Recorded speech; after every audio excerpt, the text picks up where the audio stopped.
utiliser les contes pour enfants pour améliorer ta prononciation, c'est ce que je te propose de faire à travers ces vidéos longue durée. Le conte que l'on va lire aujourd'hui s'appelle Bâton tape, tiré du site web Il était une histoire. Aujourd'hui, on se concentre sur la découpe de tes phrases lorsque tu vas lire. Comment savoir où t'arrêter, où faire monter ta voix ou la faire descendre, c'est ce qu'on va voir dans cette vidéo. On y va? Je vais commencer par lire la première phrase. Il était une fois une famille pauvre qui comptait 3 fils, Pierre, Jacques et Jean. Un jour, Pierre l'aîné dit: Je vais aller chercher du travail. Je reviendrai quand je serai riche. Alors, tu es prêt? D'abord, tu vas, avec moi, repérer tous les noms dans cette phrase. Alors regarde bien ici. Une fois, premier nom. Ensuite, on a le mot famille, une famille. Mais il y a un adjectif, donc on va lire tout ça ensemble. Une famille pauvre, une famille pauvre. Et ici, nous avons 3 fils, donc qui comptaient 3 fils. Donc déjà ici, ce que tu peux te dire, c'est que tu peux prononcer en fait cette phrase en la découpant en fonction des noms que nous venons de repérer dans la phrase. Je répète, le premier nom c'est foi. Donc ça signifie que c'est sur ce mot-là que ta voix va monter. Il était une fois. Ici il y a il était une fois, 5 syllabes. Ce qui signifie que tu dois prononcer à un rythme très régulier en accentuant la dernière syllabe. Qu'est-ce que ça veut dire accentuer la dernière syllabe en français? Attention. Cela ne veut pas dire prononcer la syllabe avec beaucoup d'énergie vocale. Il ne faut pas dire comme ceci.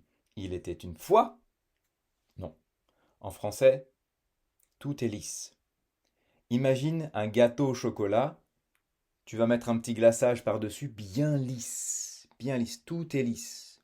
Donc chaque syllabe est prononcée avec la même force, la même énergie. Il était une fois. À toi.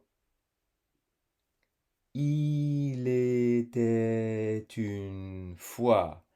Il était une fois. À toi. Bien. Deuxième nom. Un nom, un adjectif. Une famille pauvre. Donc on accentue pauvre. Une famille pauvre. À toi. Une famille pauvre. Alors ne te focalise pas sur les sons. Ne te dis pas: ah, j'ai mal prononcé le son. Là, c'est pas le sujet aujourd'hui, d'accord? Aujourd'hui, on se focalise pour que tu puisses apprendre à bien découper les textes que tu vas lire. Un conte pour enfants ou bien simplement un article dans un journal, si tu veux. Il était une fois une famille pauvre. Et donc ici, comment on va lire cette phrase-là? Qui comptait 3 fils. Qui comptait 3 fils. Il était une fois une famille pauvre qui comptait 3 fils. Donc, en un souffle, il était une fois une famille pauvre qui comptait 3 fils. Bah oui, parce que ce serait trop simple, hein. Les Français ne vont pas faire des longues pauses entre chaque groupe. Il était une fois une famille pauvre qui comptait 3 fils. Alors là, il s'agit d'une histoire, donc tu peux le faire, bien sûr. Alors on continue? Tu as compris? Donc tu vas repérer dans la continuité, hein, dans le reste du texte, on va repérer notamment les noms. Mais on va aussi repérer, attention, les actions du verbe. Ici, par exemple, tu vois, il y a un verbe, c'est le verbe comptait. Donc je pourrais aussi accentuer ce mot-là. Il était une fois une famille pauvre qui comptait 3 fils. Mais ici, c'est plus logique de dire qui comptait 3 fils. Pierre, un nom, donc on accentue. Pierre, c'est-à-dire qu'on allonge. Jacques et Jean. Pierre, Jacques et Jean. Certaines personnes liront comme ceci. Pierre, Jacques et Jean. Jacques et Jean. Bien oui, je le répète, en français, tu sais, on ne laisse jamais un mot qui se termine par une consonne prononcée, on le laisse jamais tout seul. Surtout lorsqu'il est suivi par une voyelle. Le prénom Jacques se termine par quelle consonne prononcée? Jacques. Oui, c'est le son K. Donc tu vois, en français, on ne laisse pas les mots comme ça. Surtout si derrière, il y a une voyelle. On favorise en français ce que l'on appelle la syllabe ouverte. On aime bien que nos syllabes se terminent par une voyelle. Donc ici, si je dis Jacques et Jean, ma syllabe se termine par une consonne. Jacques et Jean. Mais il y a un tour de magie que que les Français vont faire. C'est ça qui fait que les Français sonnent français et que tu as vraiment euh, l'impression que c'est très fluide et très chanté.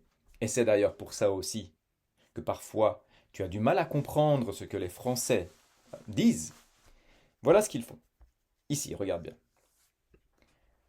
Au lieu de dire Jacques et Jean, eh bien on va construire trois, trois syllabes ouvertes. Donc on va prononcer Ja, donc consonne voyelle, Ke, donc on va coller cette consonne prononcée à la voyelle E, puisque ça on prononce E, ET se prononce E.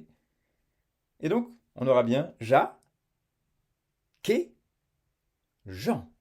Jacques et Jean. Jacques et Jean. Donc ce phénomène, on va le retrouver très certainement de nombreuses fois dans le texte. Garde bien ça aussi en mémoire. Alors on repart. Tu te souviens pour l'instant comment on fait pour repérer à quel endroit on doit couper? On doit repérer les noms, oui. Et aussi, on va le voir, les actions, les verbes. Un jour, c'est un nom. Pierre, c'est un prénom, c'est un groupe rythmique à lui tout seul. L'aîné, c'est un nom également. Dit, ici on a bien un verbe. Donc, un jour, Pierre l'aîné dit. C'est de cette manière que tu dois prononcer ces mots, même si tu parles vite. Un jour, Pierre l'aîné dit. Un jour, Pierre l'aîné dit. Quelle est l'action ici, dans cette phrase-là? Quelle est l'action? Oui, c'est aller chercher. Aller chercher quelque chose. Ensuite, nous avons un nom ici. Ici, il répond à la question quoi. Nous allons chercher quoi. Donc, on prononcera comme ceci. Je vais aller chercher, et on accentue la syllabe chez. Tu entends? Cette syllabe chez est composée de quel son, à ton avis? Chez. Combien il y a de sons dans le mot chez? Ou pardon, dans la syllabe chez. Il y a 2 sons. Il y a la consonne ch et la voyelle e. Consonne, voyelle. Donc retiens bien ça. Hein. En français, on aime bien construire nos syllabes consonne, voyelle. Regarde ici. Je, consonne, voyelle. Vais, consonne, voyelle. C'est le son v plus la voyelle e. J, e, v, e. A, les. Même chose. A, c'est une voyelle isolée, seule. Les, l, et. Chercher. Alors ici, tu vois, c'est un petit peu l'exception. On a une consonne, on a une syllabe qui est fermée. Ça veut dire quoi? Ça veut dire simplement que la syllabe se termine par une consonne prononcée. Donc ici, on a chercher. Alors pourquoi on ne dit pas chercher? Alors, ici, la règle, c'est que lorsque deux consonnes, en fait, se suivent, eh bien, en général, elles appartiennent chacune à une syllabe différente. Donc, on dira cher, chez, cher, chez. Donc, je vais aller chercher du travail. Ça va? On continue. On observe. Alors, premier verbe, c'est quoi? Reviendrai. Ok. Et la deuxième action, c'est quoi? C'est être riche. Donc, je reviendrai quand je serai riche. Je reviendrai, on accentue pardon, quand je serai riche.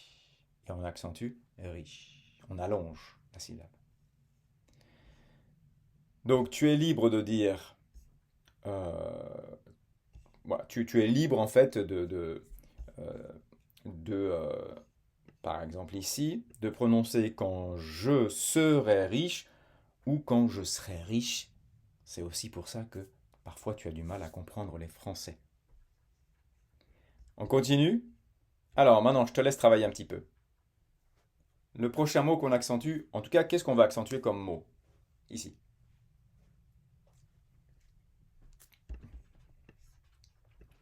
Alors dis-moi.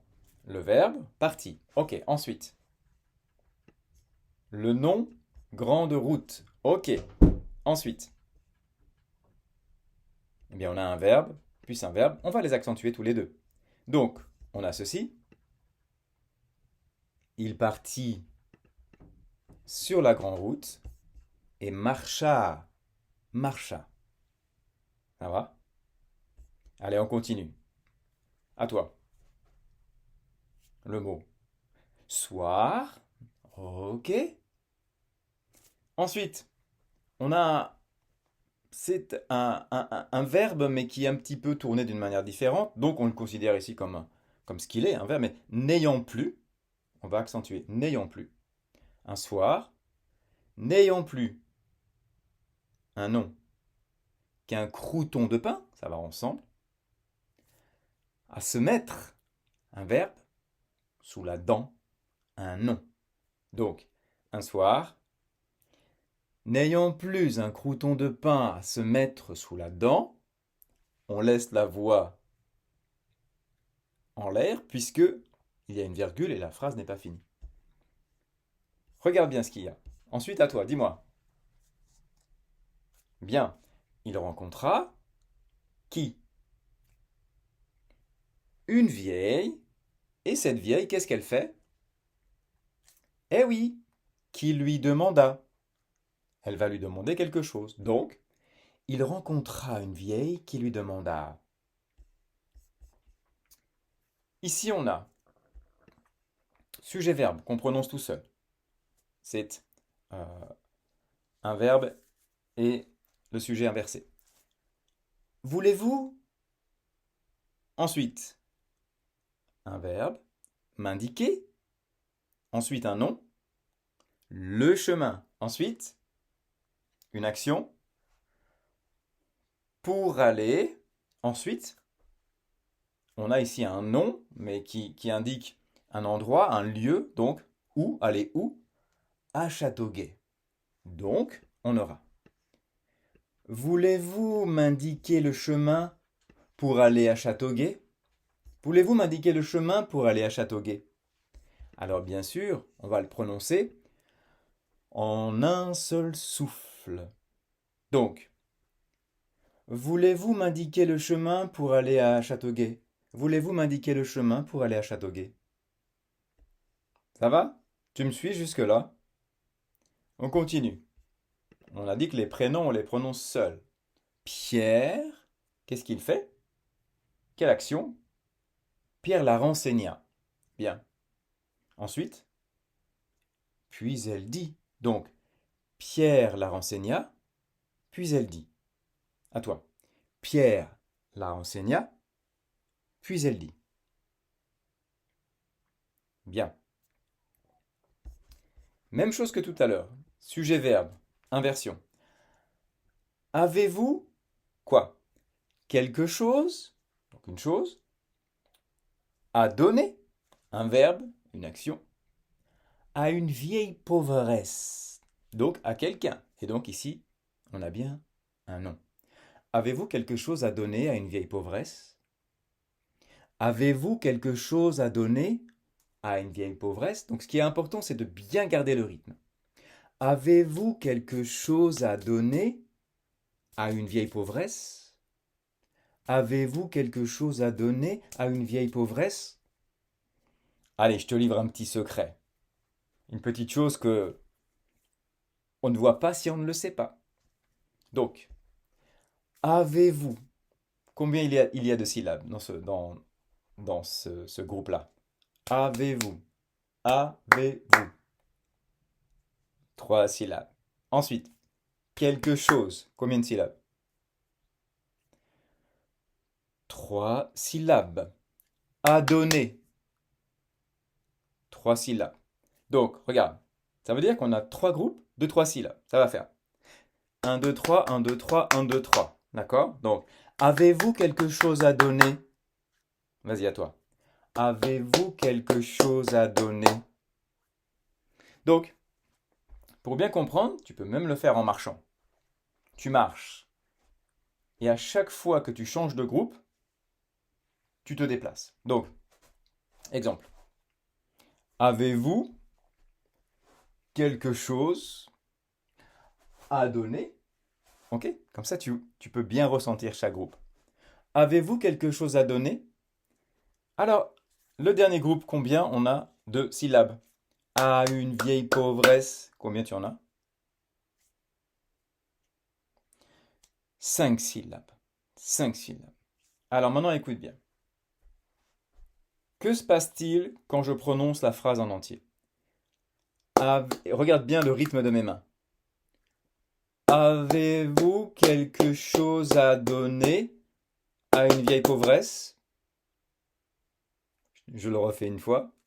Avez-vous quelque chose à donner à une vieille pauvresse? Que se passe-t-il? Eh bien, on voit que lorsque plusieurs groupes ont le même nombre de syllabes, c'est le même rythme. Donc, on a un rythme à 3 syllabes. Avez-vous? On a un rythme à 3 syllabes. Quelque chose. On a un rythme à 3 syllabes. À donner. Mais ensuite, c'est un rythme à 5 syllabes. Donc, et étant donné qu'en français, c'est très musical, si tu connais les mesures en musique, eh bien, ça rentre exactement dans ce sujet-là. D'accord? Donc, ça veut dire que si tu as un mot de 3 syllabes et un mot de 5 syllabes, pour garder l'équilibre, tu vas devoir accélérer ton débit de parole quand la phrase est plus longue. Donc plus la phrase est courte, plus tu ralentis, plus la phrase est longue, plus tu accélères. C'est ça. Donc on entend bien. Avez-vous quelque chose à donner à une vieille pauvresse? Avez-vous quelque chose à donner à une vieille pauvresse? Allez, essaye. Avez-vous quelque chose à donner à une vieille pauvresse?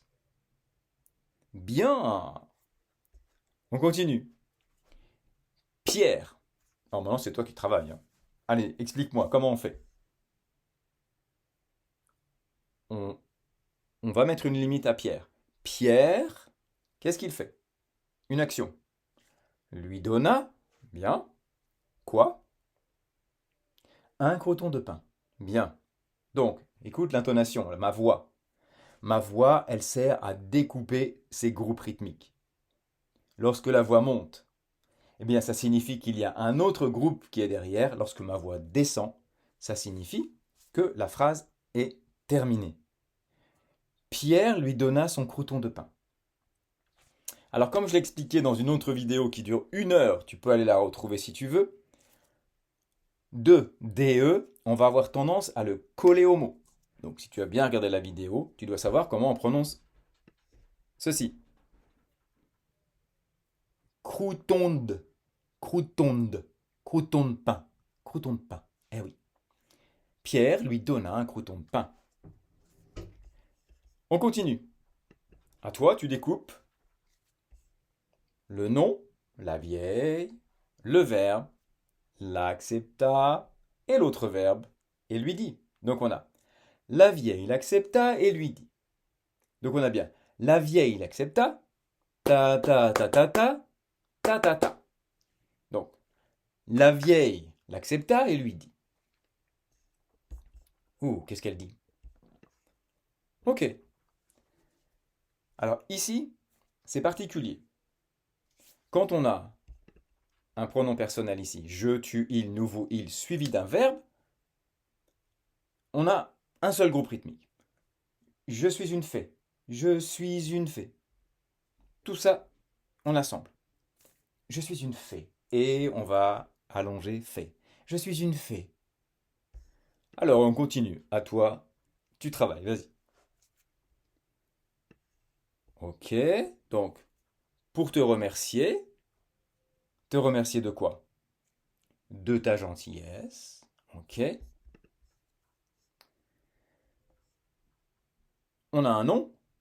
Voici une nappe blanche. Donc tu peux aussi accentuer voici.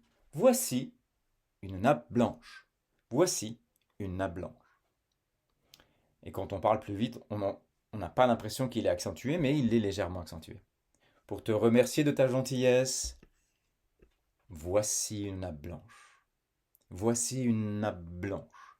Donc tu vois, je ne vais pas articuler exagérément pour prononcer voici une nappe blanche. Parce que si je fais ça, alors pourquoi pas, hein, il n'y a pas de souci. Mais je vais me rapprocher de la manière de parler dans le sud de la France, par exemple. Avec l'accent du sud, de Toulouse ou plus bas de Marseille. Voici une nappe blanche. Donc moi je dirais, français standard, voici une nappe blanche. Voici une nappe blanche. Alors, tu prononces comme tu veux. Ici, tu n'auras qu'à dire, on a vraiment un petit groupe de verbes, une phrase assez courte, on peut la prononcer en une seule fois. Tu n'auras qu'à dire non. Non, le nom, N-O-M, hein, c'est un nom, une nappe. Nappe. Mets la table. Alors ici, on a un petit mot de connexion, de liaison. En général, ces mots-là, on va aussi les accentuer. Et aussitôt, un nom, des mets de toutes sortes s'y déposeront le verbe. Comment? Tout seul. Et aussitôt, des mets de toutes sortes s'y déposeront tout seuls.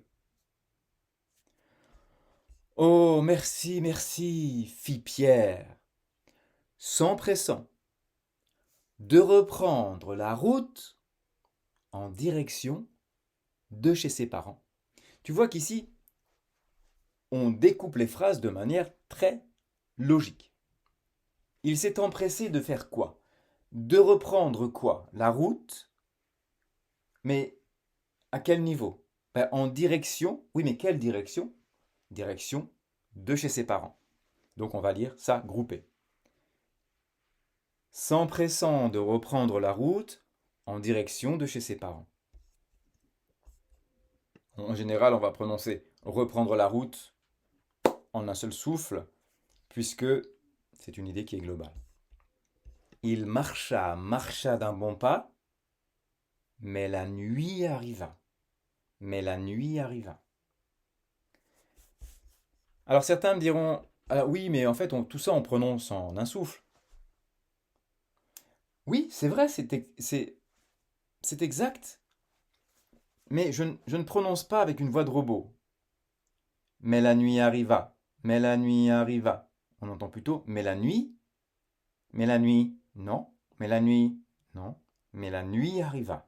Mais la nuit arriva. Allez, on avance. On va terminer le paragraphe ici. Il était fatigué. Donc ici, on a verbe, adjectif, ensemble. Il était fatigué. À toi. Il était fatigué. Il était fatigué. expire. Il était fa, il était fatigué, il était fatigué. Bien.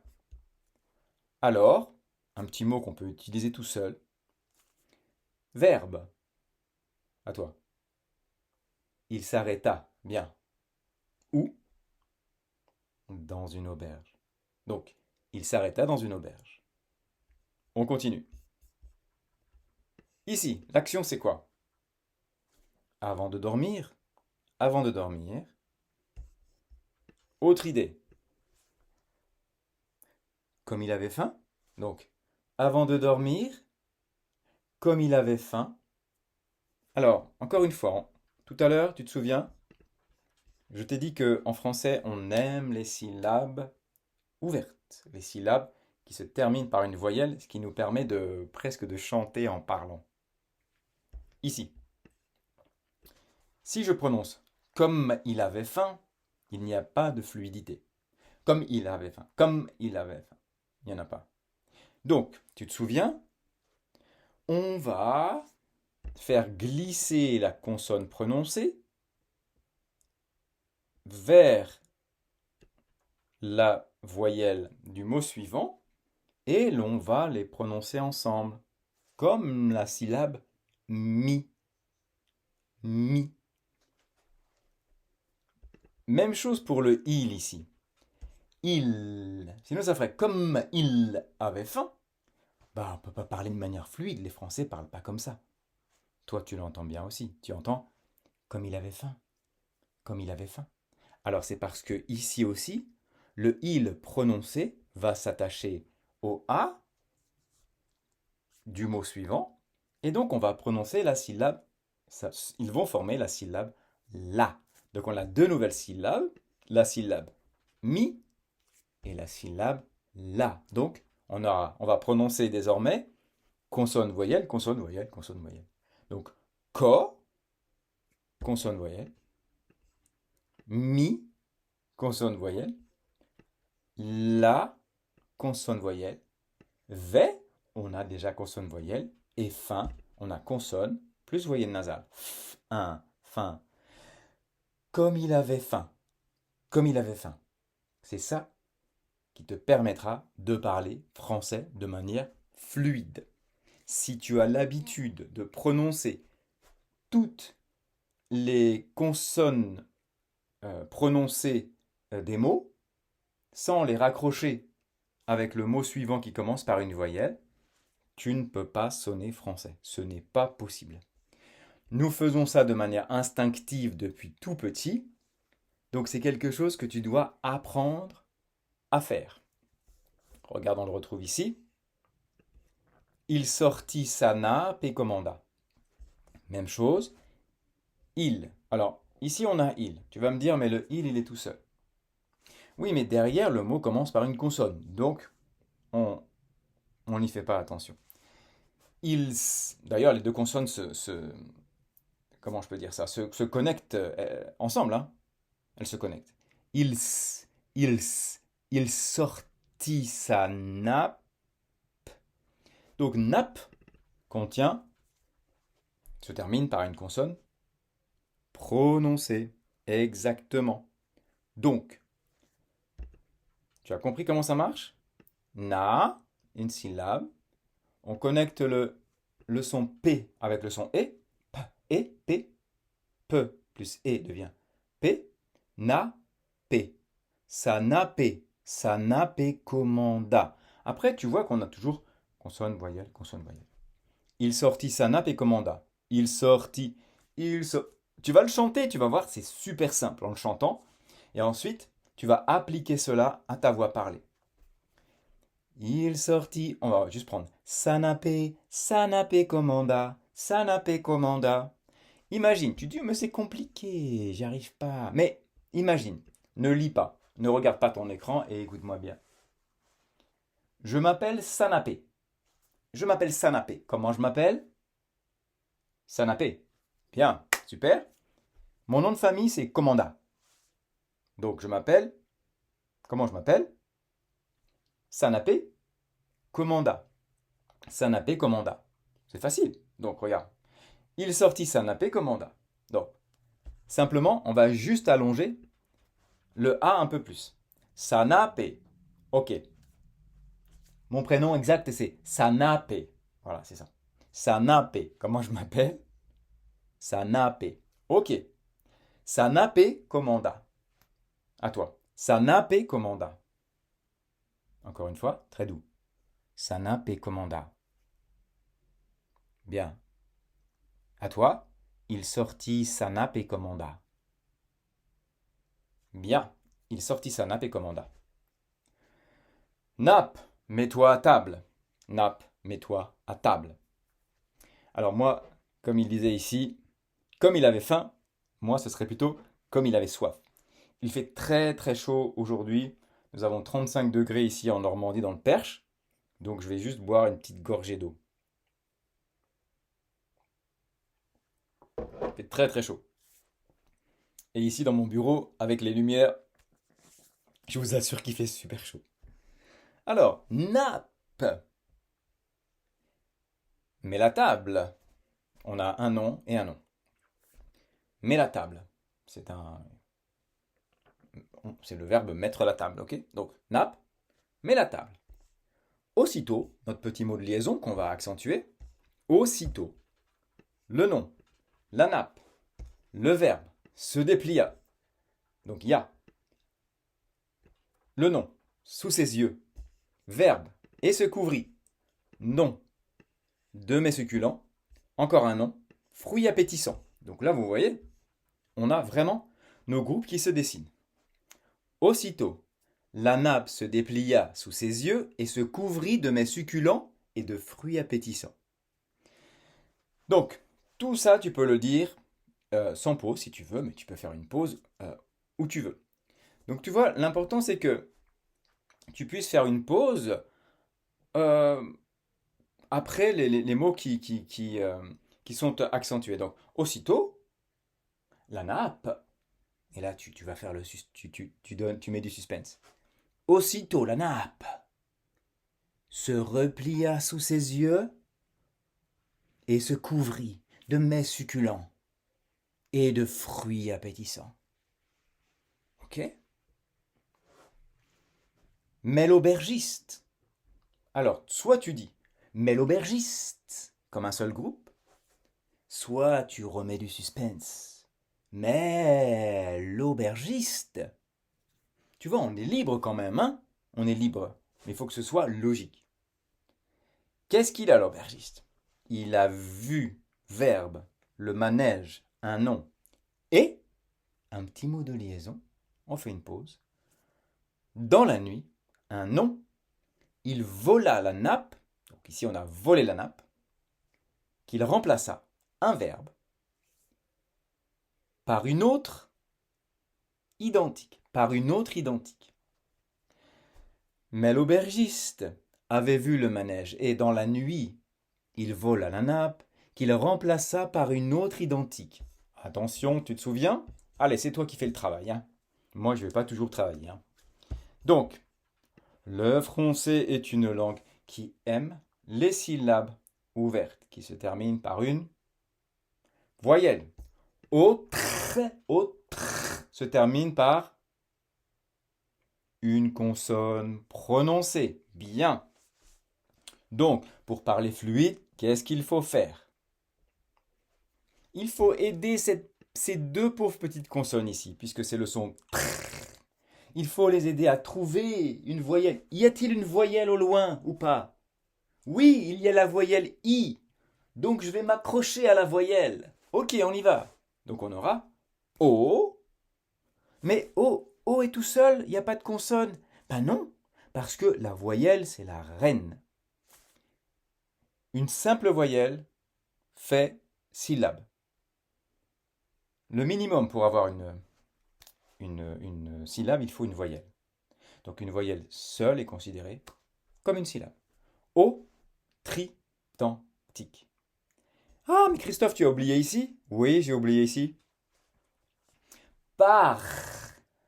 Le pauvre R, il est tout seul. Y a-t-il une voyelle juste après? Oui, il y a la voyelle U. Je vais m'accrocher à elle. Et nous allons former ensemble la voyelle, la syllabe ru.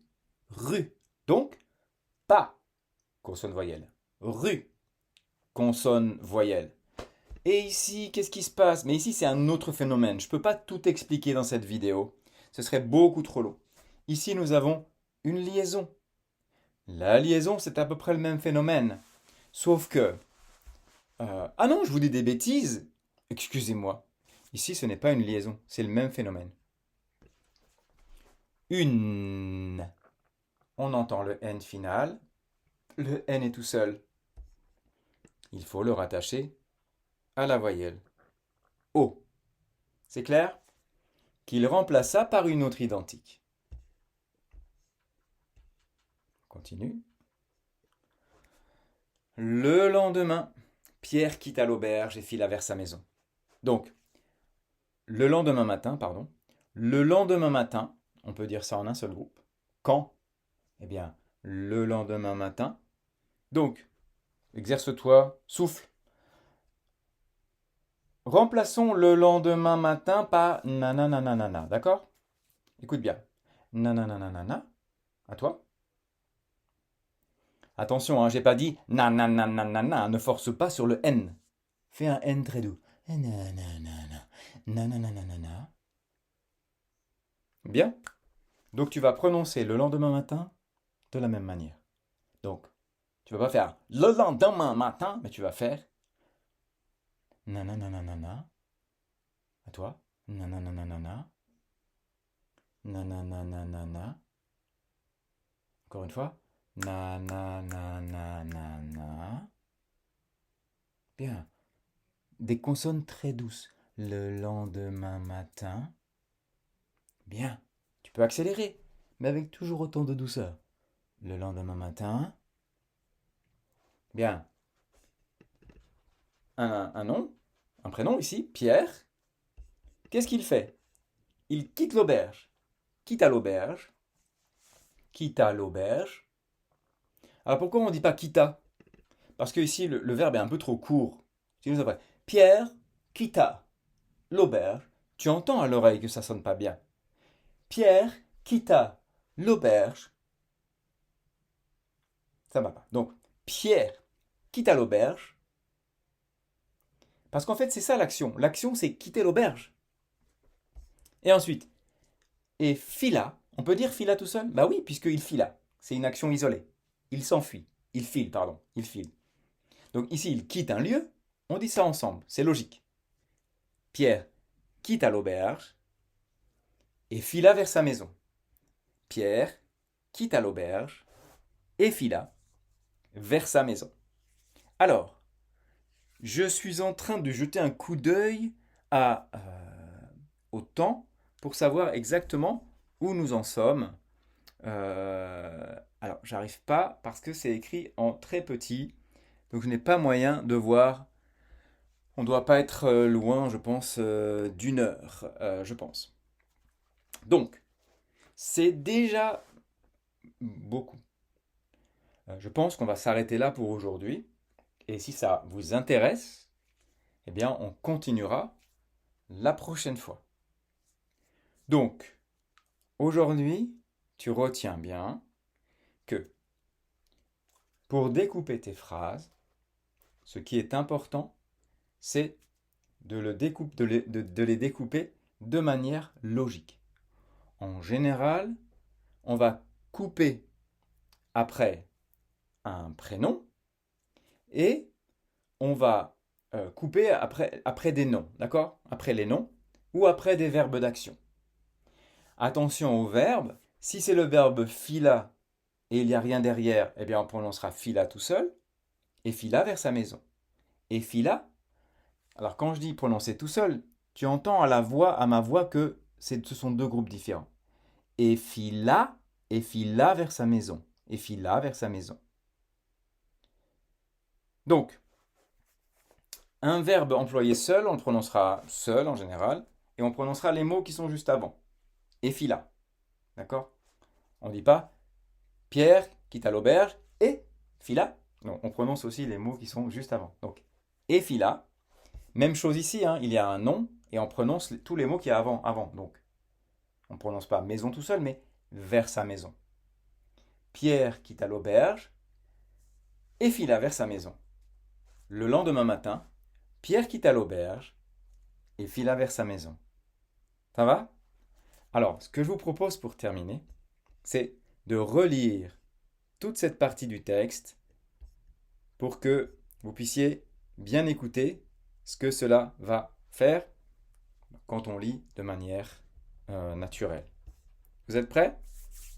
Alors, je rebois juste une dernière gorgée. Pardonnez-moi, mais il fait trop chaud.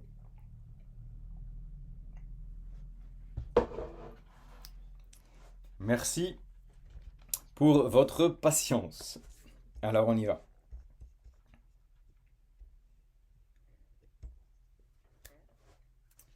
Il était une fois une famille pauvre qui comptait 3 fils.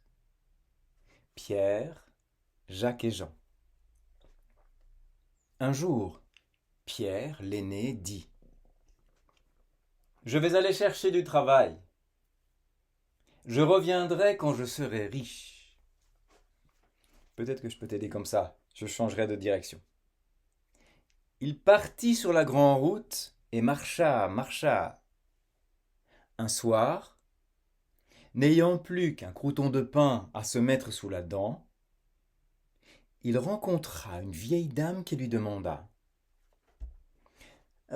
Voulez-vous m'indiquer le chemin pour aller à Châteauguay? Pierre la renseigna, puis elle dit: Avez-vous quelque chose à donner à une vieille pauvresse? Pierre lui donna son crouton de pain. La vieille accepta et lui dit: Je suis une fée. Pour te remercier de ta gentillesse, de toutes sortes. Ou pardon, je vois double, excusez-moi, j'ai sauté une ligne. Pour te remercier de ta gentillesse, voici une nappe blanche. Tu n'auras qu'à dire: Nappe, mets la table. Et aussitôt, des mets de toutes sortes s'y déposeront tout seuls. Oh, merci, fit Pierre, s'empressant de reprendre la route en direction de chez ses parents. Il marcha d'un bon pas, mais la nuit arriva. Il était fatigué. Alors, il s'arrêta dans une auberge.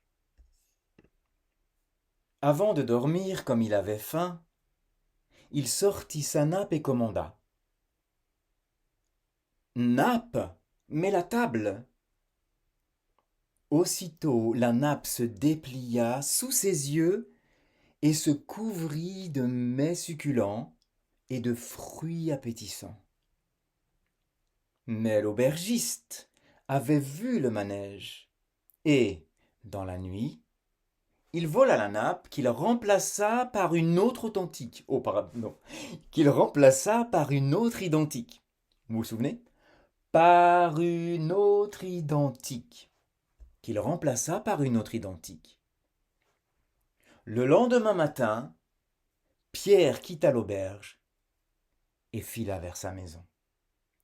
Voilà, j'espère que cette histoire vous plaît. La prochaine fois, on continuera et on terminera l'histoire et on essaiera un petit peu de remettre en application les choses que l'on a vues aujourd'hui. D'accord? Donc, je vous souhaite un très bon apprentissage. Surtout, n'hésitez pas à revenir sur les passages que vous trouvez un peu plus complexes. Prenez votre temps. Si vous êtes arrivé jusqu'au bout, bah merci beaucoup. Je vois que vous êtes très persévérant, persévérante. Donc n'hésitez pas à revisionner cette vidéo par petits morceaux. 10 minutes par jour, tranquillement. Et vous ferez beaucoup plus de progrès, vous irez beaucoup plus vite que si vous mangez toute la vidéo en une seule fois. Mais c'est possible aussi. On peut la regarder en une fois au début et après la revoir à nouveau et la découper en petits morceaux. Voilà. C'était Christophe de Prononciation avec Christophe dans un format de lecture de contes pour vous aider à améliorer votre prononciation française. Si vous souhaitez améliorer votre prononciation plus rapidement et vous voulez faire ça directement avec moi, n'hésitez pas à me contacter en cliquant sur le lien que vous allez trouver dans la description. Je me ferai un plaisir de vous aider à avancer, peu importe vos besoins. Je travaille pas mal avec des gens qui ont des conférences, qui doivent passer à la radio. Je travaille également avec des marques importantes où les personnes doivent mettre en place des ateliers, etc.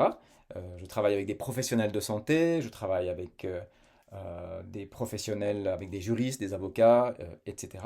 Donc n'hésitez pas à me contacter si vous avez besoin d'améliorer votre prononciation, de réduire votre accent, si vous voulez comprendre comment fonctionne votre voix, votre corps, et comment vous pouvez arriver à parler plus naturellement français en mettant en application des choses simples, beaucoup plus simples que ce que l'on peut trouver dans les livres. Voilà, je vous souhaite une très très belle journée et je vous dis à bientôt, portez-vous bien.